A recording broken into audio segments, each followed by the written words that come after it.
Hello, Lavelle McCampbell Middle School. My name is Mrs. Wilson, and I wanted to show you how to access Microsoft Teams if you are at home. First thing you're going to do is you can start by going to Aiken County's website or Lavelle McCampbell's website, and you're going to go to the Digital Resource Portal, the Globe.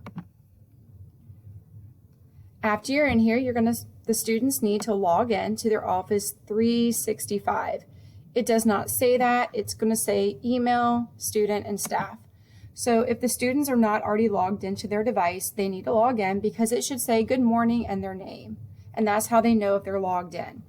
If you go to the 9 little dots in the top upper left-hand corner, there are all your applications that we have access to with Microsoft 365. And then they're going to click on Teams. Once they're in Teams, they should see every class that they are a part of. And what they're going to want to do is go to their calendar.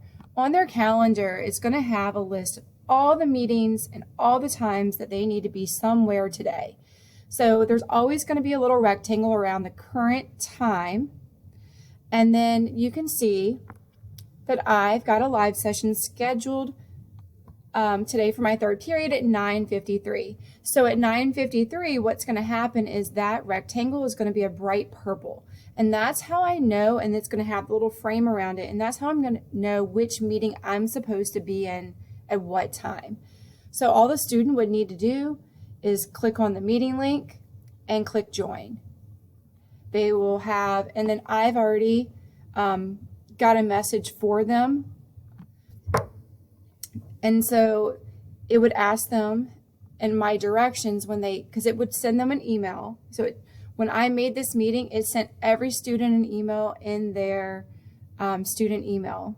So when they log into that email to get to Teams, they should be checking their school email daily, either first thing in the morning, lunchtime, but they should always check their student email every day. Some days there's going to be nothing, but they should get in the habit of that. I want their microphones muted when they join, their cameras on, and they would do join now. And what's going to happen is they have to wait for me to let them in. So that's why it's important for them to log in on time, because once I have class and I have students in the room, there's no way that I can keep letting them into the lobby. So it's very important that they show up to class at the start of their class period, just like if they were in the building. The expectation would be the same. I hope this helps, and if you have any questions, please feel free to reach out to myself or anyone else at the school or your child's teacher.